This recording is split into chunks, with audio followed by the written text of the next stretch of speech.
لیکن میں نے انہیں بتایا کہ یہ خط مین کی مدد سے لکھا گیا ہوگا۔ میں اس سے پوچھ لوں گی۔ اس خط میں کیا لکھا تھا ایرک نے پاپا کو؟ انا یہ اب اس سے پوچھ رہی تھی۔ جمین بے اختیار کر رہا تھا۔ وہ مصیبت کو دعوت نہیں دیتا تھا، مصیبت خود آ کر اس کے گلے کا ہار بن جاتی تھی۔ ایرک کو سالار نے خود دروازے پر ریسیو کیا تھا۔ وہ ویکینڈ تھا اور اس وقت ان کے بچے سائیکلنگ کے لیے نکلے ہوئے تھے۔ گھر پر صرف امامہ اور سالار تھے۔ یہ آپ کے لیے۔ ایرک نے اپنے ایک ہاتھ میں پکڑے چند پھول جو گلدستے کی شکل میں بندھے تھے اس کی طرف بڑھا دیے۔ سالار نے ایک نظر ان پھولوں پر ڈالی۔ اسے یقین تھا اس میں سے کچھ پھول اس کے لان سے لیے گئے تھے، لیکن اس نے اسے نظر انداز کیا تھا۔ اس کی ضرورت نہیں تھی۔ اس نے اندر لاتے ہوئے شکریہ کے بعد کہا۔ ایرک فارمل میٹنگ کے لیے آیا تھا اور آج پہلی بار سالار نے اسے فارمل انداز میں دیکھا تھا۔ بیٹھو، سالار نے اسے وہی لاؤنج میں ہی بیٹھنے کے لیے کہا۔ ایرک بیٹھ گیا۔ سالار اس کے بالمقابل بیٹھا اور اس کے بعد اس نے ٹیبل پر پڑا ایک لفافہ کھولا۔ ایرک نے پہلی بار غور کیا۔ وہ اس کا خط تھا اور سالار اب اس خط کو دوبارہ کھول کے دیکھ رہا تھا۔ ایرک بے اختیار نروس ہوا تھا۔ خط لکھ بھیجنا اور بات تھی، اور اسی خط کو اس بندے کے ہاتھ میں دیکھنا جس کے نام وہ لکھا گیا تھا دوسری۔ سالار نے 1.5 منٹ لیا، پھر اس خط کو ختم کرتے ہوئے ایرک کو دیکھا۔ ایرک نے نظریں ہٹا لیں۔ کیا عنایا کو پتا ہے تمہاری اس خواہش کے بارے میں؟ سالار نے بے حد براہ راست سوال کیا تھا۔ میں نے مسز سالار سے وعدہ کیا تھا کہ میں عنایا سے کبھی ایسی کوئی بات نہیں کروں گا، اس لیے میں نے آپ کو خط لکھا۔ ایرک نے جوابہ کہا۔ سالار نے سر ہلایا اور پھر کہا، اور یہ واحد وجہ ہے جس کی وجہ سے میں نے تمہیں یہاں بلایا ہے۔ تمہارا خط پھاڑ کر نہیں پھینکا، تم وعدہ کر کے نبھا سکتے ہو۔ یہ بہت اچھی کوالٹی ہے۔ سالار سنجیدہ تھا اور اس نے بے دھڑک انداز میں ایرک کی تعریف کی تھی، لیکن اس کے لیے اور چہرے کی سنجیدگی نے ایرک کو خائف کیا تھا۔ تو تم عنایا سے شادی کرنا چاہتے ہو؟ سالار نے اس خط کو اب واپس میز پر رکھ دیا تھا اور اس کی نظریں ایرک پر جمی ہوئی تھیں۔ ایرک نے سر ہلایا۔ وہ تم نے یہ بھی لکھا ہے کہ تم مذہب بدلن پر تیار ہو، کیونکہ تم جانتے ہو کہ کسی غیر مسلم لڑکے سے کسی کی مسلم لڑکی کی شادی نہیں ہو سکتی۔ سالار نے مزید کہا۔ ایرک نے پھر سر ہلایا۔ پہلی بات یہ ہے ایرک کہ صرف شادی کی نیت سے مذہب بدل لینا بہت چھوٹی بات ہے۔ ہمارا دین اس کی اجازت دیتا ہے، اسے بہت پسند نہیں کرتا، سالار نے کہا۔ تمہارے پاس مسلمان ہونے کے لیے میری بیٹی سے شادی کے علاوہ کوئی اور وجہ ہے؟ سالار نے اسی انداز میں اس سے اگلا سوال کیا تھا۔ ایرک خاموش بیٹھا اس کا چہرہ دیکھتا رہا۔ مذہب کی تبدیلی ایک بہت بڑا فیصلہ ہے، اور یہ نفس کی کسی خواہش کی وجہ سے نہیں ہونا چاہیے، عقل کا فیصلہ ہونا چاہیے۔ کیا تمہاری عقل تم سے یہ کہتی ہے کہ تمہیں مسلمان بن کر اپنی زندگی اللہ کے احکامات کے مطابق گزارنی چاہیے؟ اس نے ایرک سے پوچھا۔ وہ گڑبڑایا۔ میں نے اس پر سوچا نہیں۔ میرا بھی یہی اندازہ ہے کہ تم نے اس پر سوچا نہیں، اس لیے بہتر ہے پہلے تم اس پر اچھی طرح سوچو، سالار نے جواباً اس سے کہا۔ میں کل پھر آؤں؟ ایرک نے اس سے کہا۔ نہیں، تم ابھی کچھ سال اس پر سوچو کہ تمہیں مسلمان کیوں بنا ہے، اور اس کی وجہ عنایا نہیں ہوتی چاہیے، سالار نے اس سے کہا۔ میں ویسے بھی عنایا کی شادی صرف مسلمان سے نہیں کروں گا، مسلمان ہونے کے ساتھ اسے ایک اچھا انسان بھی ہونا چاہیے، اس نے کہا۔ ایرک کے چہرے پر یکدم مایوسی ابھری۔ یعنی آپ میرا پروپوزل قبول نہیں کر رہے؟ اس نے سالار سے کہا۔ فوری طور پر نہیں، لیکن تقریباً 10 سال بعد جب مجھے عنایا کی شادی کے حوالے سے کوئی فیصلہ کرنا ہوگا تو میں تمہیں ضرور کنسیڈر کروں گا، لیکن اس کے لیے ضروری ہے ان 10 سالوں میں تم ایک اچھے مسلمان کے ساتھ ساتھ ایک اچھے انسان بن کر بھی رہو، سالار نے دو ٹوک انداز میں کہا۔ کیا آپ میری اس سلسلے میں رہنمائی کر سکتے ہیں؟ ایرک نے یکدم کہا۔ سالار چند لمحے خاموش رہا۔ وہ اسی ایک چیز سے بچنا چاہتا تھا، اس ایک چیز کو نظر انداز کرنا چاہتا تھا، لیکن اب ایرک نے اس سے بالکل صفائی سے مدد مانگ لی تھی۔ ہاں، ہم سب تمہاری مدد کر سکتے ہیں، لیکن اس کے لیے رشتہ جوڑنا ضروری نہیں ہے ایرک۔ ہم انسانیت کے رشتے کی بنیاد پر بھی تمہاری مدد کر سکتے ہیں اور کرتے رہیں گے، سالار نے بالآخر جوابہ کہا۔ 13 سال کی عمر میں اسکول میں پڑھتے ہوئے تم شادی کرنا چاہتے ہو اور تمہیں یہ اندازہ نہیں ہے کہ شادی ذمہ داریوں کا دوسرا نام ہے۔ تم اپنی فیملی کی ذمہ داریوں سے بھاگتے ہوئے ایک اور فیملی بنانے کی کوشش کر رہے ہو۔ تم اس فیملی کی ذمہ داری کیسے اٹھاؤ گے؟ مذہب بدل کر ایک دوسرے مذہب میں داخل ہوتا اس سے بھی بڑا کام ہے۔ کیا تمہارے پاس اتنا وقت اور محمل ہے کہ تم اپنے اس نئے مذہب کو سمجھو، پڑھو اور اس پر عمل کرو؟ کیا تم ان پابندیوں سے واقف ہو جو یہ نیا مذہب تم پر لگائے گا؟ سالار اب اس پر جرح کر رہا تھا۔ میں قرآن پاک کو ترجمے سے پڑھ چکا ہوں، میں پہلے ہی سب چیزیں جانتا ہوں اور میں مکمل کر سکتا ہوں۔ ایک بھی سنجیدہ ہو گیا تھا۔ ٹھیک ہے، پھر ایسا کرتے ہیں، 10 سال کا ایک معاہدہ کرتے ہیں۔ اگر 23 سال کی عمر میں تمہیں لگا کہ تمہیں عنایہ سے ہی شادی کرنی ہے تو پھر میں عنایہ سے تمہاری شادی کر دوں گا۔ شرط یہ ہے کہ ان 10 سالوں میں تم ایک اچھے مسلمان ہونے کے ساتھ ساتھ ایک اچھے انسان کے طور پر بھی نظر آؤ۔ سالار نے ایک اور بالکل سادہ کاغذ اس کے سامنے رکھتے ہوئے کہا۔ یہ بہت لمبی مدت ہے، ایرک نے سنجیدگی سے کہا تھا۔ ہاں، لیکن یہ وہ مدت ہے جس میں تمہارے فیصلے تمہاری سچائی کو ظاہر کریں گے، تمہارے یہ بچکانہ پن کو نہیں، سالار نے جواباً اس سے کہا۔ وہ سالار کو دیکھتا رہا، بے حد خاموشی سے اس کی آنکھوں میں آنکھیں ڈال کر۔ پھر اس نے کہا، مسٹر سالار سکندر، آپ مجھ پر دراصل اعتبار نہیں کر رہے، اس نے بے حد صاف گوئی سے کہا۔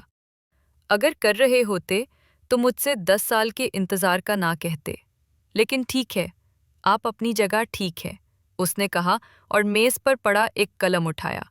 وہاں پڑے سادہ کاغذ کے بالکل نیچے اپنا نام لکھا، اپنے دستخط کیے اور تاریخ ڈالی، پھر قلم بند کر کے واپس میز پر اس کاغذ کے اوپر رکھ دیا۔ میں عنایہ سے متاثر نہیں ہوا، میں آپ اور آپ کے گھر سے متاثر ہوا، آپ کی بیوی کی نرم مزاجی اور آپ کی اصول پسندی سے، ان ویلیوز سے جو آپ نے اپنے بچوں کو دی ہیں، اور اس ماحول سے جہاں میں آ کر ہمیشہ اپنا آپ بھول جاتا تھا۔ وہ مذہب یقیناً اچھا مذہب ہے جس کے پیروکار آپ لوگوں جیسے ہوں۔ میں عنایہ کے ساتھ ایک ایسا ہی گھر بنانا چاہتا تھا کیونکہ میں بھی اپنی اور اپنے بچوں کے لیے ایسی زندگی چاہتا ہوں۔ میں جانتا ہوں آپ لوگوں کے خاندان کا حصہ بننا اتنا آسان نہیں ہوگا، لیکن میں کوشش کرتا رہوں گا کیونکہ کوشش تو آپ کا مذہب ہی کرنے کو کہتا ہے۔ جواب میرا مذہب بھی ہوگا۔ وہ کسی 13 سال کے بچے کے الفاظ نہیں تھے اور وہ اتنی جذباتیت سے بھرپور بھی نہیں تھے جیسا اس کا خط تھا، لیکن اس کے باوجود اس کے ان جملوں نے صرف سالار کو نہیں، امامہ کو بھی بری طرح متاثر کیا تھا۔ وہ چند لمحے پہلے لاؤنج میں داخل ہوئی تھی اور اس نے صرف ایرک کے جملے سنے تھے۔ ایرک اب اٹھ کر کھڑا ہو چکا تھا، اس نے امامہ کو بھی دیکھا اور اسے ہمیشہ کی طرح سلام کیا، پھر خدا حافظ کہہ کر وہاں سے نکل گیا۔ لاؤنج میں ایک عجیب سی خاموشی چھائی ہوئی تھی۔ بیرونی دروازے کے بند ہونے کی آواز پر امامہ آگے بڑھ آئی۔ اس نے لاؤنج کی سینٹرل ٹیبل پر پڑا وہ کاغذ اٹھا کر دیکھا جس پر ایرک دستخط کر کے گیا تھا۔ اس کاغذ پر صرف ایک نام تھا، عبداللہ، اور اس کے نیچے دستخط اور تاریخ۔ امامہ نے سالار کو دیکھا۔ اس نے ہاتھ بڑھا کر وہ کاغذ امامہ کے ہاتھ سے لیا، اسے تہہ کر کے اسی لفافے میں ڈالا جس میں ایرک کا خط تھا، اور پھر اسے امامہ کی طرف بڑھاتے ہوئے کہا، یہ دوبارہ آئے گا، اور اگر میں نہ بھی ہوا اور یہ اپنے وعدے پر پورا اترا تو تم بھی اس وعدے پر پورا اترنا جو میں نے اس سے کیا ہے۔ امامہ نے کپکپاتی انگلیوں سے کچھ بھی کہے بغیر وہ لفافہ پکڑا تھا۔ عائشہ عابدین کو زندگی میں پہلی بار اگر کسی لڑکے سے ملنے کا اشتیاق پیدا ہوا تھا تو وہ جبریل سکندر تھا۔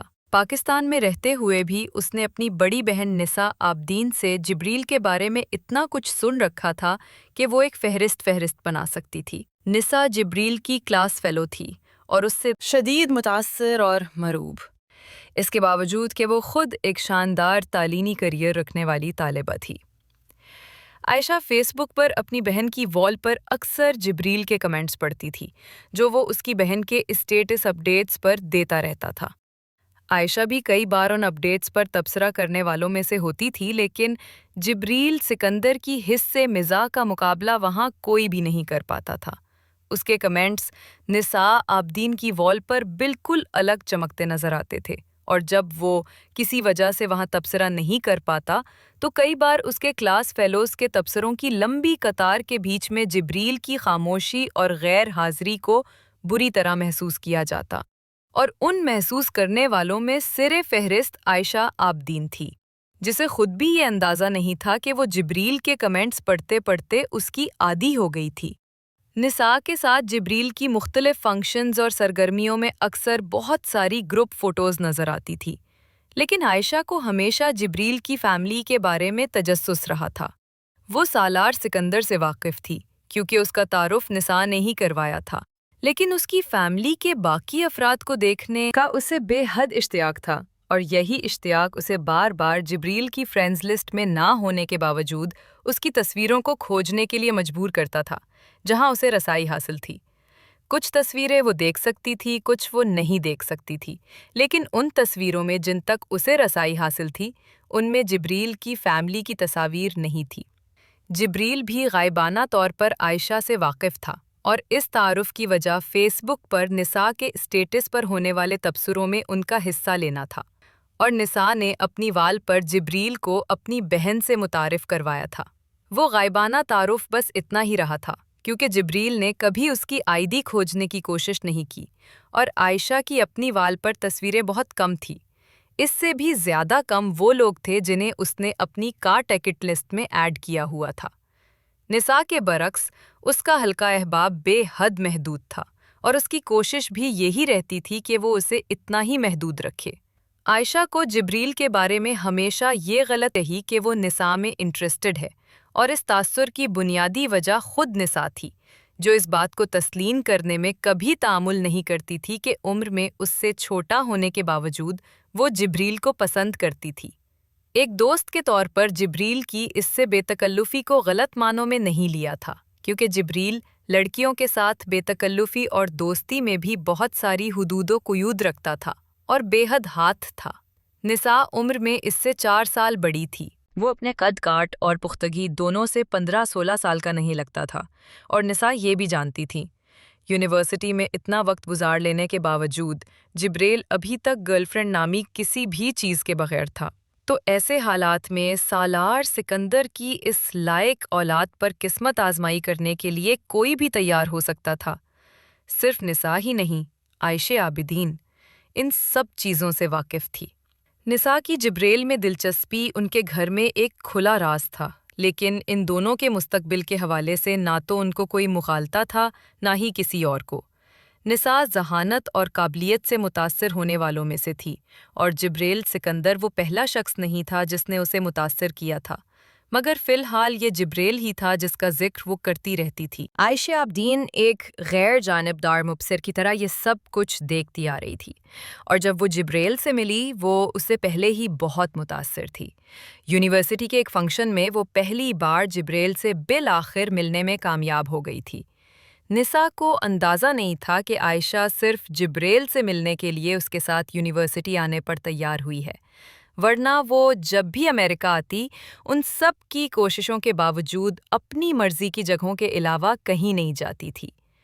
یونیورسٹی میں ہونے والی کوئی تقریب تو وہ شاید وہ آخری چیز تھی جس کے لیے عائشہ یونیورسٹی آتی، اور نساء نے یہ بات جبریل سے اسے متعارف کراتے ہوئے کہہ بھی دی تھی۔ جبریل سکندر وہ پہلا لڑکا تھا جسے دیکھنے کا عائشہ عابدین کو اشتیاق ہوا تھا، اور جبریل سکندر ہی وہ پہلا لڑکا تھا جسے عائشہ عابدین اپنے ذہن سے نکالنے میں اگلے کئی سال تک کامیاب نہیں ہو سکی تھی۔ تصویر میں کبھی کبھار کسی شخص کی شخصیت اور وجاہت کو کیموں بدل کر دیتی ہیں، اور بہت اچھا کرتی ہیں۔ محمد جبریل سکندر سحر انگیز کرشماتی شخصیت کا مالک تھا، خطرناک حد تک متاثر اور مروب کر دینے والی شخصیت۔ 16 سال کی عمر میں بھی وہ تقریباً 6 فٹ قد کے 7 سالار سکندر کی گہری سیاہ آنکھیں اور اپنی ماں کے تیکھے نیند نکوش اور بے حد بھاری آواز کے ساتھ ایک عجیب ٹھہراؤ کا منبع رکھتا تھا۔ ایک بے حد معمولی ڈارک بلو جینز اور دھاری دار black and white T shirt میں ملبوس جبریل سکندر مسکراتا ہوا پہلی بار عائشہ عابدین سے مخاطب ہوا تھا، اور وہ بری طرح نروس ہوئی تھی۔ وہ نروس ہونا نہیں چاہتی تھی، لیکن جبریل سے وہاں کھڑے صرف مخاطب ہونا بھی اسے اس کے قدموں پر کھڑے رہنا دشوار کر رہا تھا۔ وہ صرف نساء ہی نہیں، کسی بھی عمر کی کسی بھی لڑکی کو پاگل کرنے کی صلاحیت رکھتا تھا۔ عائشہ عابدین نے دل ہی دل میں اعتراف کیا تھا۔ کیوں؟ آپ کو اچھا نہیں لگتا امریکہ آ کر گھومنا پھرنا؟ اس نے نساء کے کسی تبصرے پر عائشہ سے پوچھا تھا۔ نہیں، مجھے اچھا لگتا ہے لیکن بہت زیادہ نہیں، وہ گڑبڑائی۔ اس نے خود کو سنبھالا، پھر جبریل کے سوال کا جواب دیا، جس کی آنکھیں اسی پر ٹکی ہوئی تھیں۔ وہ اب سینے پر بازو لپیٹے ہوئے تھا۔ وہ اس کے جواب پر مسکرایا تھا۔ پھر اس نے نساء کو فنکشن کے بعد عائشہ کے ساتھ کسی ریسٹورنٹ میں کافی کی دعوت دی تھی، جو نساء نے قبول کر لی تھی۔ وہ دونوں اپنے کچھ دوستوں کا انتظار کرتے ہوئے گپ شپ میں مصروف ہو گئے تھے۔ عائشہ ایک بار پھر غیر جانبدار مبصر بن گئی تھی۔ نساء حاکم مزاج لڑکی تھی اور گھر میں وہ ہر کام اپنی مرضی اور اپنے طریقے سے کرنے کی عادی تھی۔ لیکن عائشہ نے محسوس کیا تھا نساء جبریل کے ساتھ اس طرح نہیں کر رہی تھی۔ وہ اس کی پوری بات سن کر کچھ کہتی اور اس کی بہت سی باتوں سے اتفاق کر رہی تھی۔ ایک دوسرے کے ساتھ کھڑے عائشہ عابدین کو وہ بے حد اچھے لگ رہے تھے، ایک پرفیکٹ کپل جس پر اسے رشک آ رہا تھا، اور جبریل سے اس طرح متاثر ہونے کے باوجود وہ اسے نساء کی زندگی کے ساتھی کے طور پر ہی دیکھ رہی تھی۔ نساء کا ذوق اور انتخاب ہر چیز میں اچھا اور منفرد تھا، اور جبریل اس کا ایک اور ثبوت تھا۔ فنکشن کے بعد وہ نساء اور جبریل کے کچھ دوستوں کے ساتھ ایک کیفے میں کافی پینے گئی تھی۔ یہ ایک اتفاق تھا یا خوش قسمتی کہ 6 افراد کے اس گروپ میں جبریل اور عائشہ کی نشستیں ایک دوسرے کے ساتھ تھیں۔ نساء جبریل کے بالمقابل میز کے دوسری جانب تھی اور عائشہ کے دوسری طرف نساء کی ایک اور دوست سوزین۔ عائشہ عابدین کی گھبراہٹ اب اپنی انتہا پر تھی۔ وہ اس کے اتنے قریب تھی کہ اس کے پرفیوم کی خوشبو محسوس کر رہی تھی۔ ٹیبل پر دھرے اس کے ہاتھ کی کلائی میں بندھی گھڑی سے ڈائل پر ٹک ٹک کرتی ہوئی سوئی دیکھ سکتی تھی، لیکن اگر وہ کچھ نہیں کر سکتی تھی تو وہ گردن موڑ کر اسے اتنے قریب سے دیکھنا تھا۔ وہ غلط جگہ بیٹھ گئی تھی۔ عائشہ عابدین کو مینیو دیکھتے ہوئے احساس ہوا تھا جبریل میزبان تھا اور وہ سب ہی سے پوچھ رہا تھا۔ اس نے عائشہ سے بھی پوچھا تھا۔ عائشہ کو مینیو کارڈ پر اس وقت کچھ بھی لکھا ہوا نظر نہیں آ رہا تھا۔ جو دکھ رہا تھا وہ اس احساس سے غائب ہو گیا تھا کہ وہ گردن موڑ کر اسے دیکھ رہا تھا۔ جو سب لیں گے میں بھی لے لوں گی، عائشہ نے جیسے سب سے محفوظ حل تلاش کیا تھا۔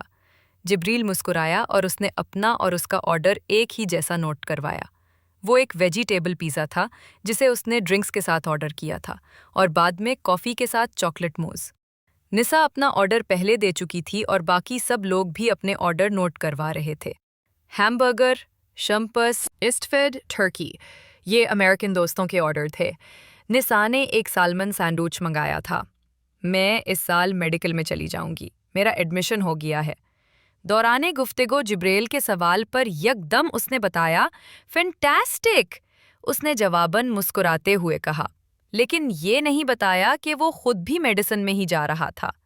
وہ سب لوگ گفتگو میں مصروف تھے اور اس گفتگو میں اس کی خاموشی کو جبریل ہی وقتاً فوقتاً ایک سوال سے توڑتا ہے۔ وہ جیسے اسے بوریت سے بچانے کی کوشش کر رہا تھا یا پھر شامل کرنے کی، اور عائشہ نے یہ چیز محسوس کی تھی۔ وہ جن ٹین ایجرز کو جانتی تھی وہ اور طرح کے تھے، یہ اور طرح کا تھا۔ کھانا آنے پر وہ اسی طرح گفتگو میں مصروف، خود کھانے کے ساتھ ساتھ عائشہ کو بھی سرو کرتا رہا، یوں جیسے وہ روٹین میں یہ سب کرنے کا عادی رہا ہو۔ محمد جبریل، سکندر سے ہونے والی وہ پہلی ملاقات اور اس میں ہونے والی ایک ایک چیز عائشہ عابدین کے ذہن اور دل دونوں پر نقش ہو گئی تھی۔ جس بھی لڑکی کا یہ نصیب ہوگا وہ بے حد خوش قسمت ہوگی۔ اس نے بے حد دل سے خواہش اور دعا کی تھی۔ اس عمر میں بھی اس نے اپنی زندگی کے حوالے سے کچھ بھی سوچنا شروع نہیں کیا تھا۔ اگر کرتی تو جبریل وہ پہلا لڑکا ہوتا کہ اس جیسے شخص کی خواہش وہ اپنے لیے کرتی۔ جبریل نے اس کے لاشعور کو اس پہلی ملاقات میں اس طرح متاثر کیا تھا، میں تمہارے لیے بہت دعا کر رہی ہوں نساء کہ تمہاری شادی جبریل سے ہو جائے، جب بھی ہو، وہ بہت اچھا ہے۔ اس کیفے سے اس شام گھر واپس آنے کے بعد عائشہ نے نساء سے کہا تھا۔ وہ جواباً ہنسی، خیر ابھی شادی وغیرہ کا تو کوئی سین نہیں ہو سکتا ہم دونوں کے لیے، وہ بہت ینگ ہے اور مجھے ابھی کریئر بنانا ہے، لیکن مجھے وہ بہت پسند ہے، اور اگر کبھی بھی اس نے مجھ سے کچھ کہا تو میں انکار نہیں کروں گی۔ کون انکار کر سکتا ہے جبریل کو؟ اپنے بیڈ روم میں کپڑے تبدیل کرنے کے لیے نکالتے ہوئے نساء نے اس سے کہا، اس کے ماں باپ نے بہت اچھی تربیت کی ہے اس کی، تم نے دیکھا وہ کس طرح تمہیں توجہ دے رہا تھا؟ مجھے یاد نہیں میں کبھی اپنے ساتھ کوئی گیسٹ لے کر گئی ہوں اور جبریل نے اسے اس طرح توجہ نہ دی ہو۔ عائشہ کا دل عجیب انداز میں بجھا، تو وہ توجہ سبھی کے لیے ہوتی تھی اور عادت تھی، مہربانہ نہیں۔ اس نے کچھ مایوسی سے سوچا، تمہیں پتا ہے مجھے کیوں اچھا لگتا ہے وہ؟ نساء اس سے کہہ رہی تھی، وہ حافظ قرآن ہے، بہت باعمل ہے، کبھی تم اس کی تلاوت سنو، لیکن اتنا مذہبی ہونے کے باوجود وہ بہت لبرل ہے، تنگ نظر نہیں ہے جیسے بہت سارے مسلم ہو جاتے ہیں، نہ ہی اس کو میں نے کبھی دوسروں کے حوالے سے شدت پسند پایا ہے۔ مجھے نہیں یاد کبھی اس نے میرے یا کسی اور فیمیل کلاس فیلو کے لباس کے حوالے سے کچھ کیا ہو یا ویسے کسی کے بارے میں کمنٹ کیا ہو، کبھی نہیں، نساء کہتی جا رہی تھی۔ وہ لباس کے معاملے میں خاصی ماڈرن تھی اور اسے یہ قابل قبول نہیں تھا کہ کوئی اس پر اس حوالے سے کوئی کدون لگائے، اور جبریل میں اسے یہ خوبی بھی نظر آ گئی تھی۔ عائشہ بالکل کسی سحر زدہ معمول کی طرح یہ سب سن رہی تھی۔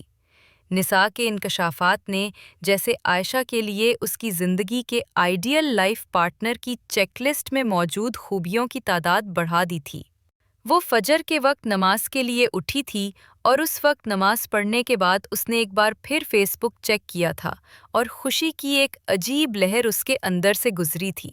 وہ ایڈ ہو چکی تھی اور جو پہلا کام عائشہ نے کیا تھا وہ اس کی تصویروں میں اس کی فیملی کی تصویروں کی تلاش تھی، اور اسے ناکامی نہیں ہوئی تھی۔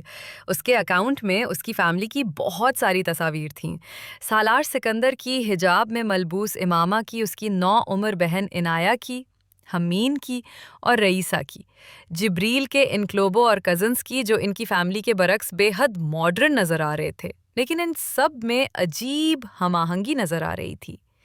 وہ جبریل سکندر سے دوستی کرنا چاہتی تھی، لیکن وہ ہمت نہیں کر پائی تھی۔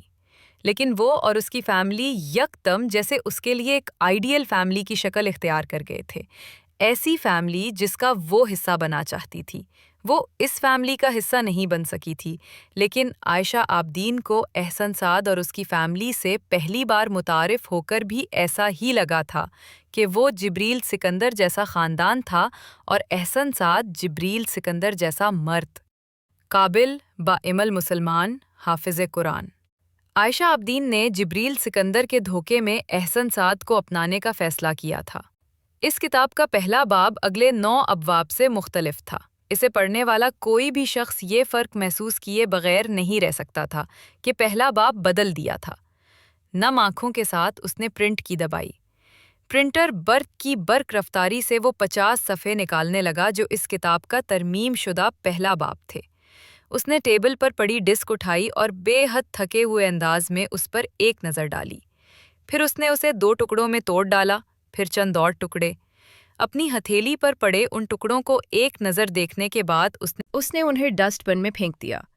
ڈسک کا کور اٹھا کر اس نے زیر لب اس پر لکھے چند لفظوں کو پڑھا۔ پھر چند لمحے پہلے لیپ ٹاپ سے نکالی ہوئی ڈسک اس نے اس کور میں ڈال دی۔ پرنٹر تب تک اپنا کام مکمل کر چکا تھا۔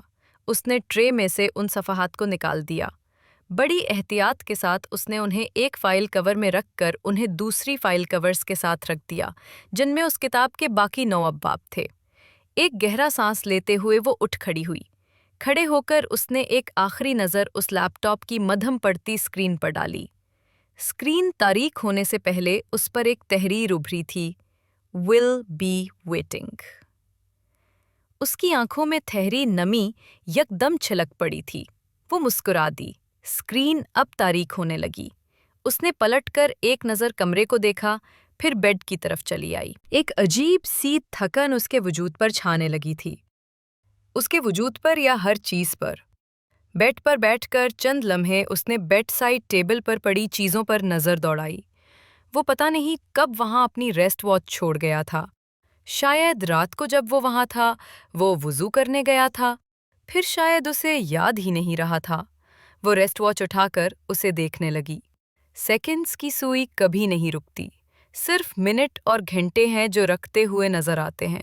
سفر ختم ہوتا ہے، سفر شروع ہو جاتا ہے۔ بہت دیر تک اس گھڑی پر انگلیاں پھیرتی، وہ جیسے اس کے لمس کو کھوجتی رہی۔ وہ لمس وہاں نہیں تھا۔ وہ اس کے گھر کی واحد گھڑی تھی جس کا ٹائم بالکل ٹھیک ہوتا تھا، صرف منٹ نہیں، سیکنڈز تک۔ کاملیت اس گھڑی میں نہیں تھی، اس شخص کے وجود میں تھی جس کے ہاتھ پر وہ ہوتی تھی۔ اس آنکھوں کی نمی صاف کرتے ہوئے اس گھڑی کو دوبارہ سائڈ ٹیبل پر رکھ دیا۔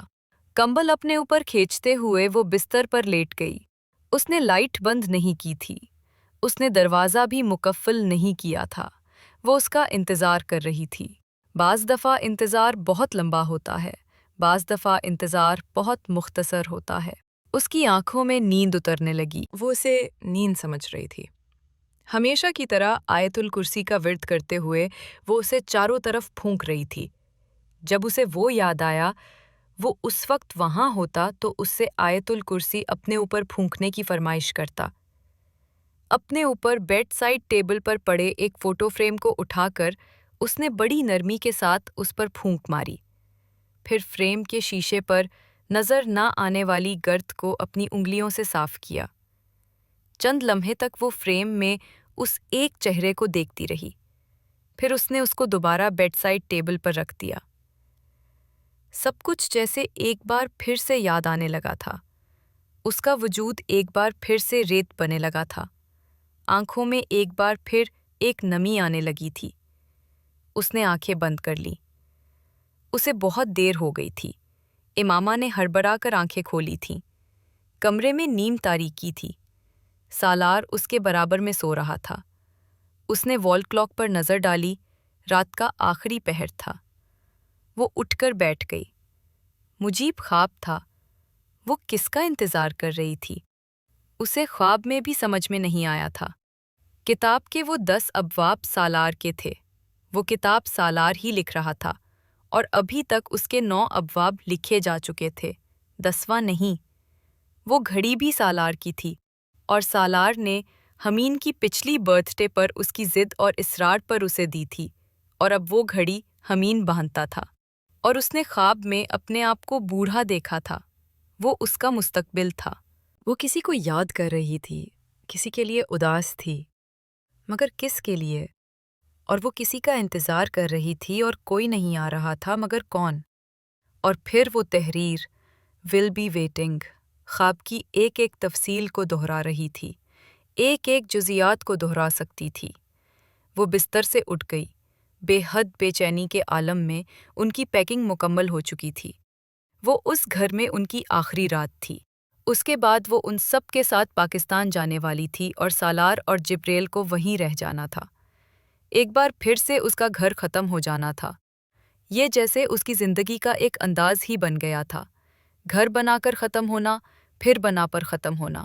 ایک عجیب ہجرت تھی جو ختم ہی نہیں ہوتی تھی، اور اس رات میں اپنے گھر کی وہ خواہش اور خواب پتہ نہیں کہاں چلا گیا تھا۔ وہ اس رات اس طرح خواب سے جاگنے کے بعد بھی بہت اداس تھی۔ پہلے وہ سالار کی بے انتہا مصروفیت کی وجہ سے اس کے بغیر اپنے آپ کو رہنے کی عادی کر پائی تھی، اور اب پاکستان چلے جانے کے بعد اسے جبریل کے بغیر بھی رہنا تھا۔ وہ چلتی ہوئی کمرے میں موجود صوفے پر جا کر بیٹھ گئی۔ اسے لگ رہا تھا جیسے اس کے سر میں درد ہونے لگا تھا، اور صوفے پر بیٹھتے ہوئے اسے ایک بار پھر اس خواب کا خیال آنے لگا تھا۔ اس خواب کے بارے میں سوچتے سوچتے وہ بری طرح ٹھٹکی۔ کتاب کے 10 ابواب، ارٹ کی اداسی، اس کا بڑھاپا، کسی کو یاد کرنا، اسے یاد آیا تھا۔ اس کتاب کا ہر باب سالار کی زندگی کے 5 سالوں پر مشتمل تھا۔